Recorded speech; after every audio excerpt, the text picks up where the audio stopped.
നമസ്കാരം എല്ലാ മാന്യ സുഹൃത്തുക്കൾക്കും സിനിമ എന്ന യൂട്യൂബ് ചാനലിൻ്റെ ഏറ്റവും പുതിയ വീഡിയോയിലേക്ക് സ്വാഗതം. ഞാനിന്ന് നിങ്ങൾക്ക് മുമ്പിൽ വന്നിരിക്കുന്നത് ആശീർവാദ് സിനിമാസിനെ കുറിച്ച് കുറച്ചു നേരം നിങ്ങളോട് സംസാരിക്കാൻ വേണ്ടിയാണ്. ആശീർവാദ് സിനിമാസ് ഇന്ന് മലയാളത്തിലെ എന്നല്ല ഇന്ത്യയിലെ തന്നെ വളരെ പ്രശസ്തമായിട്ടുള്ള പ്രൊഡക്ഷൻ കമ്പനികളിൽ ഒന്നായിട്ട് വളർന്നിരിക്കുന്നു. കൃത്യമായിട്ട് പറഞ്ഞാൽ ഈ കമ്പനി തുടങ്ങിയിട്ട് അല്ലെങ്കിൽ അവരുടെ ആദ്യത്തെ ചിത്രം റിലീസ് ചെയ്തിട്ട് 25 വർഷങ്ങളാവാൻ പോകുന്നു എന്നുള്ളതാണ് ഇവിടെ എടുത്തു പറയേണ്ടത്.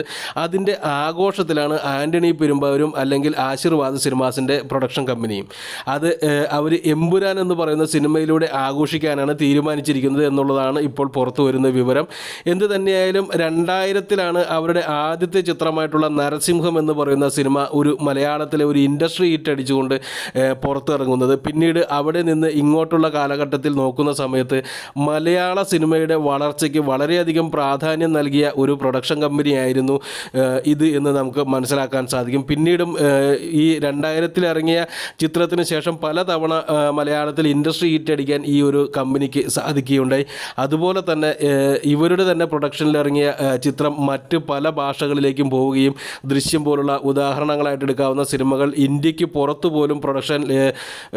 പുറത്തു പോലും റീമേക്ക് ചെയ്യപ്പെടുകയും അതുവഴി ഈ ഒരു പ്രൊഡക്ഷൻ കമ്പനിയെ ലോകം മൊത്തം അറിയിക്കാനും ഈ ഒരു ആൻ്റണി പെരുമ്പാവൂർ എന്ന് പറയുന്ന വ്യക്തിക്ക് സാധിക്കുകയുണ്ടായി.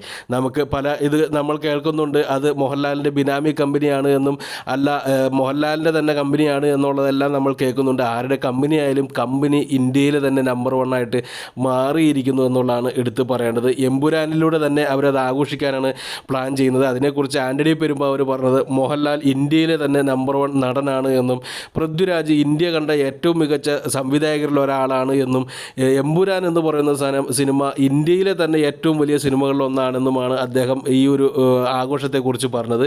അതുകൊണ്ട് തന്നെ എമ്പുരാനിലൂടെ ഇതിനെ ആഘോഷിക്കാനാണ് അവർ പ്ലാൻ ചെയ്യുന്നത്.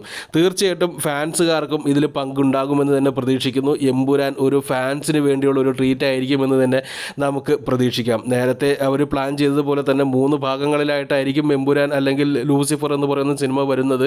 ഇനിയും ഒരു ഭാഗം കൂടി ഇതിൻ്റെ കൂടെ ഉണ്ടാകുമെന്ന് തന്നെ പ്രതീക്ഷിക്കാം. എന്തിനേലും എമ്പുരാനും വലിയ ഹിറ്റായി മാറട്ടെ. നന്ദി.